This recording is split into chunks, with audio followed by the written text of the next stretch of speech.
A small Southwest Virginia town is in shock that a former member of law enforcement could be responsible for kidnapping a California teen and murdering her family.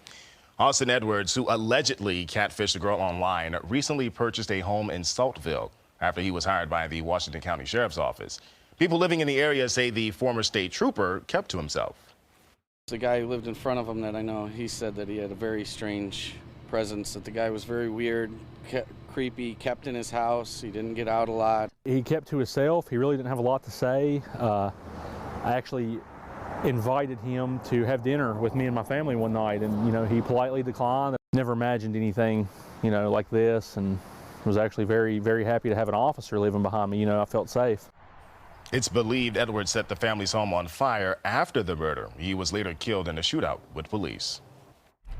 The search for answers continues tonight after the murders of 4 Idaho college students. Moscow police have received thousands of tips and hundreds of pieces of evidence, but there have been a lot of rumors and conflicting statements about whether it was a targeted attack.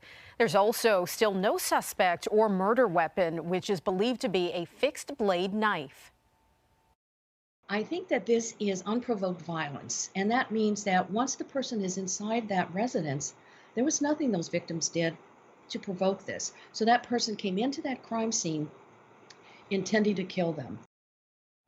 The mother of one of the victims said a lock had been replaced the weekend before the stabbings, but it's not clear if it's connected to the case. Now to your forecast, where we could potentially see some rain this week. Yes, according to Chief Meteorologist Jeff Hanowich, there is no happiness in the forecast. Not at all. Right. To explain what that means, Here he is. Jeff. No happiness here. How can I get myself out of this one?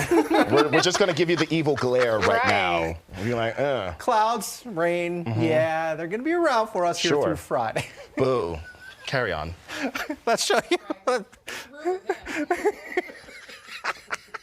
You'll notice that we are seeing some rain to the south of us towards Tennessee, Georgia, Alabama, Mississippi. That's where the majority of the rain is falling right now. We have a couple of lighter showers farther to the west, and this storm system is going to head closer to us here later tonight into tomorrow. And what it's going to do is provide us a better chance for some scattered showers, especially come tomorrow. But if you're heading out to the Luminites this evening, you really don't have anything to worry about. We're going to be mostly cloudy, and it is going to be chilly out there, but we're going to be dry. Temperatures will hover between about 40 and 42 from now through about 8 p.m.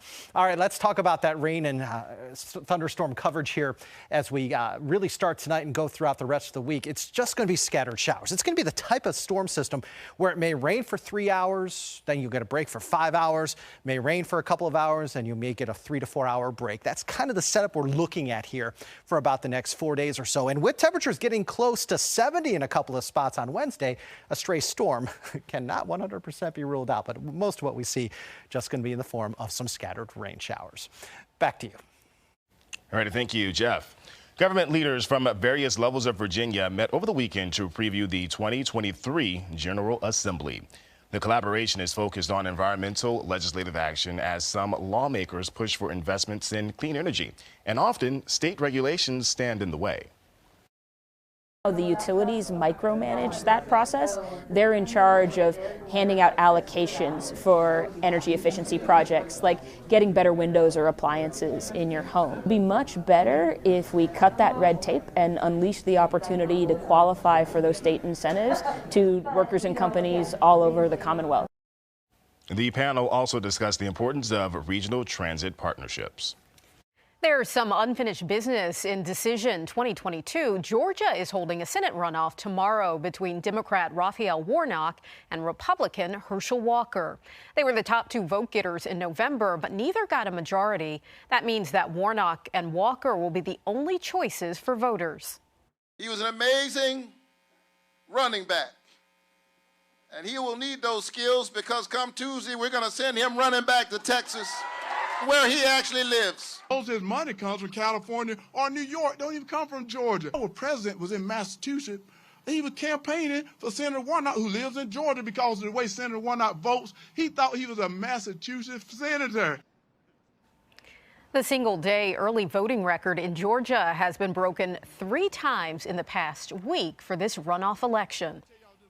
Still ahead, a touching tribute, the special holiday display uniting UVA after a tragedy. But first, I know I swam through big schools of jellyfish.